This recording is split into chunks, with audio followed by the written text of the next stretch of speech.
Oh, you are. Hello. It is Tease. Good day. Good afternoon. Good evening. I hope all are well. I hope all are safe. And excuse background noise in advance because the demons are definitely stirring about.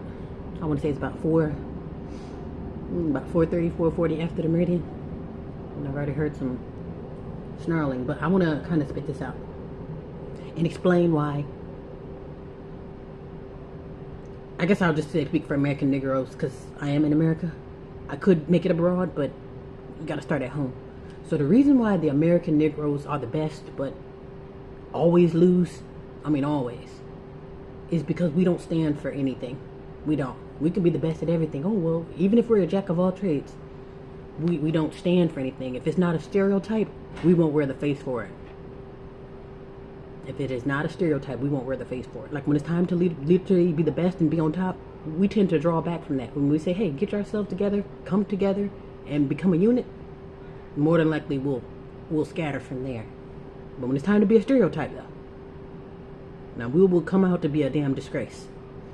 And also, too, we tend to open the door for our own demise. Even with this migrant crisis, it started with the American Negroes because it started with us fighting, kicking, and scratching.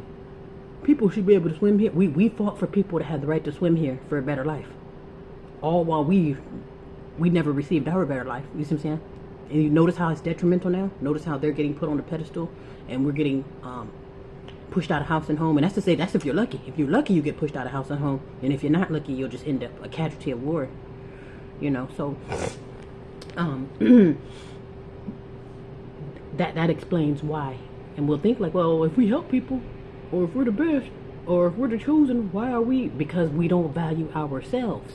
Most of the time when we look at success, we have not arrived unless we get the pat on the head from our oppressor. That basically means we have not arrived. Yeah, we haven't arrived anywhere. We just were looking for like a safe place. Most of the time when we have success, we have to look around for, well, how does the pink people feel about it? You see what I'm saying? Well, nobody cares about how you feel. You know how when they had it rumored that the Hells Angels were coming to Colorado? And they're okay, the Hells Angels came to Colorado.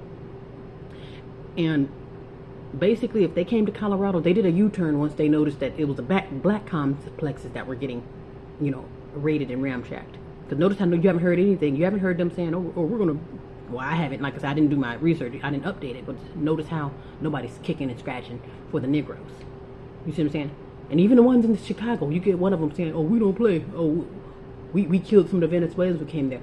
Okay, but again, they may not be able to cross you, but what about your neighbor? If they cross your neighbor or cross an elderly person, then it's like that's just they very well much invade you too, because that's another thing too. We'll think just because it didn't happen to me, it ain't my problem. The same way, if something happens to one person out of another group, everyone else will go into an uproar. We don't uproar. We didn't uproar when that lady got shot in the face. And if we did, it wasn't like we should. Like right now, we should be in an uproar as to what's going on in the world and what's going on in this country. But we're not. We're really complicit. I feel like we got a better chance of going up into an uproar if one of us step on the other one's shoe. Then it'll be a shootout. Then, you see what I'm saying? We're very backwards. Like I mentioned before, we're in a very strong delusion, and our mental illness is very serious. And I don't say that to be funny. I don't say that to be insulting. I know what the hell mental illness look like, and we are definitely mentally ill, collectively. Even the ones who claim that they're not, even your psychologist, when I say all of us, even especially the successful ones, and I'm not saying we're mentally ill because, we're just, just sick in the head. Like, no, it happens to the best of us. Your doctors, lawyer, they're sick in the head too, because they still view success as being in bed with the oppressor. That's mental illness. And really that's suicide, so it's like you can't be well if you're committing suicide and you think it's a good thing. If we're praising our demise, no. Even now, we don't run anything too. That's why we work for the Democratic Party instead of the Democratic Party working for us, because we don't fund them. We're just the voter base. And since they no longer need us, that's why they have others coming in to push us out. And notice how everyone's getting out the way. Notice how everyone's getting out the way while we get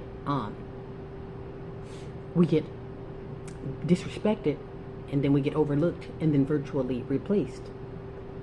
Everyone gets out the way. Now, literally, I'm dead serious. When the Hells Angels, even though I don't believe they actually came to confront the Venezuelans, because I figured you got to pass Venezuelans or illegal migrants to even get to Colorado. So I just figured that part was very interesting to me. But I'm thinking what they did when they got to Colorado and did a U-turn once they noticed it was a black complex. Because I haven't heard any updates on it. I think a lot of people just say stuff just to hear themselves talk. But notice how no one ever speaks up for your behalf. Everyone's complicit to what's going on with you. Nobody's saying anything, and really they don't have to. It's like that's your job. But tables turn, you would be saying, you would be talking, stop the Asian hate, as if they need your help. They don't. They're part owners of this, if not the owners of this country, if you didn't know that. And that's really the hidden hand. It's those Asians. We don't look at the Asians, we don't look at them as invaders. No. Those are friends, And again, while we're focusing on the Venezuelans, there's a much bigger problem. Most of the time, haven't you noticed what you really need to know and what's useful information more than likely won't hit the news? And they're telling you to watch out for the Venezuelans, and really it's not just the Venezuelans you got to watch out for, So what they saying, oh my God, the Venezuelan, you're looking for a Venezuelan and you're not noticing the Asians, who are actually probably one of the worst immigrants or migrants or elite, because they're actually there's more of them, they're more sneaky and they're more vicious. I guess you can get more vicious than being killed, but still, it's like I think the sneaky part with them, like they're just you won't see them coming until they get you cornered. Yeah, so even if we're in this predicament that we're in now, if there's still Negroes who say that they're still stone cold Democrats, and it's like that really does shows your mental illness. It's Democrats right now shooting down your reparations. And remember when I said it's going to always be a blackface? For some reason they said, oh well, the California reparations bill got shot down because one of the Black Caucus. The Black Caucus does not work for black people, so I don't. Why are they there? You see what I'm saying? Those are basically the sellouts. You call the Black Caucus, and therefore they can say, oh, well, a nigger told me that we don't need reparations. And then for some reason they take that and run. You got a millions of people yelling and kicking and scratching and throwing cans at you, telling you that they need reparation. But then one nigger in power tell you that you don't, or to scratch it down, and then now, whoop, it's out of our hands. You see what I'm saying? So, I don't know if they're just trying to, butter us up for war. Yeah, I don't know if they're trying to butter us up for war as far as like get us worked up so we can act the fool, and then they can bring out the big dogs, which that's probably what they're waiting on. Because they're not bringing it out for they're not bringing their big dogs out for the big dogs. They're acting hopeless. But I'm sure if we rise up, then all this help that we've been, police and all that we've been calling, then they'll come out to come against us. But we don't tend to get that. Also, too, I have a quick question too, for any Negro in general. For the ones who are interracial daters and the divestors, the one who, you're dating everyone but yourself. I'm just wondering, what would you do and how would you look in the middle of a race war? We're living in a racist world, and if there's a race war where it's literally black versus white, and this is nothing new in this country or even in this world, like what would you do and where would you stand? You see what I'm saying? If you got the whole world against you, like how would that look?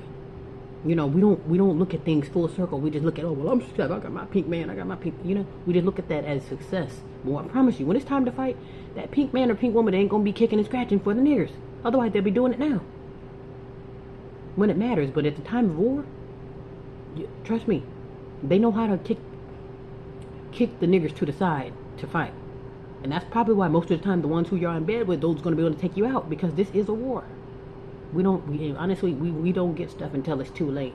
And honestly, I think a lot of our demise has to do with our mental illness.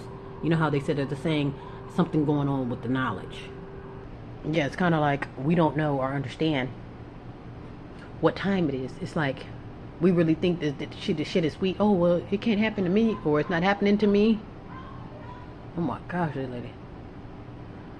And then sometimes I'll be feeling I have to take actions in my own, cause like that's just ridiculous. Sports them at the Meridian, all them damn sound effects. Like, that's annoying too. Can let me shut up, cause okay,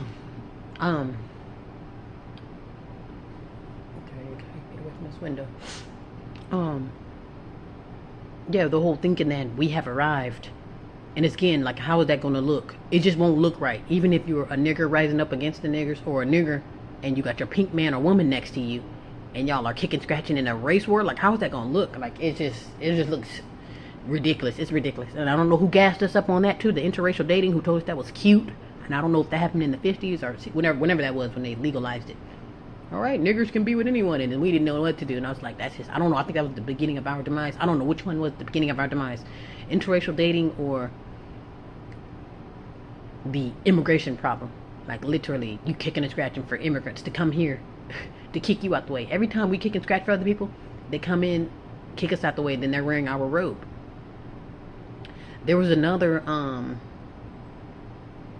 for some reason I cannot think of this guy's name, but it's nothing new.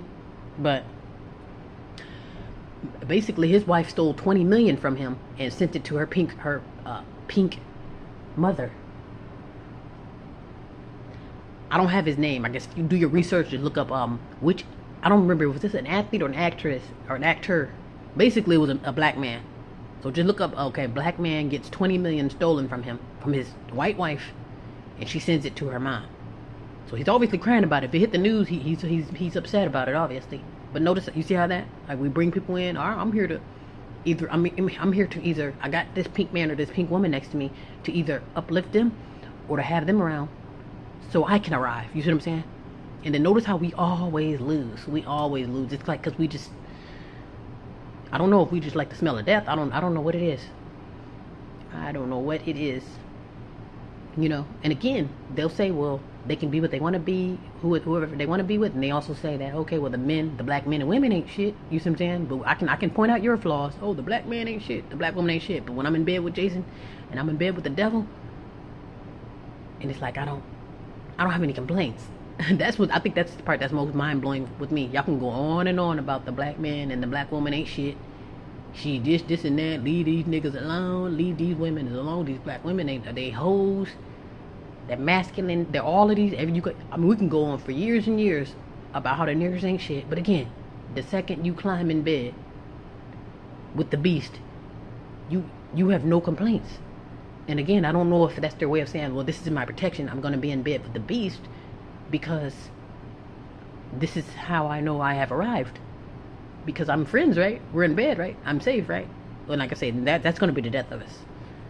Especially during a race war. Like, how's that going to look? Race war, niggers versus the pink devils, and it's like, do you go up, rise up against the nappy heads, or do you kick and scratch with your I don't understand it. I really don't. It's the most foolishest stuff ever. Yeah, but that whole, and then even with Kamala, like, she doesn't, first of all, Kamala doesn't work for you. Kamala works for foreign billionaires or foreign entities. That's why she does foreign work. Now, if she's sponsored by the niggers and really controlled and getting her strings pulled by the niggers, then maybe she will speak out. Notice how she don't say black at all. She does not. She never says black because she's not. But they know how to play on our disability. They'll play some hip hop and have fried chicken in the air, but that's it. That's just for your vote. That's not for you. And once you get your vote this time, I promise you don't have to worry about voting ever again. If there's a nigger still supporting blue at a time such as this, when they're showing you how they feel about you, yeah. Not only are you dangerous, but it's like, yeah, this is the reason why we're still at ground zero. Yeah, so, yeah, I think if we value ourselves, then perhaps we can get somewhere. Be well, be safe.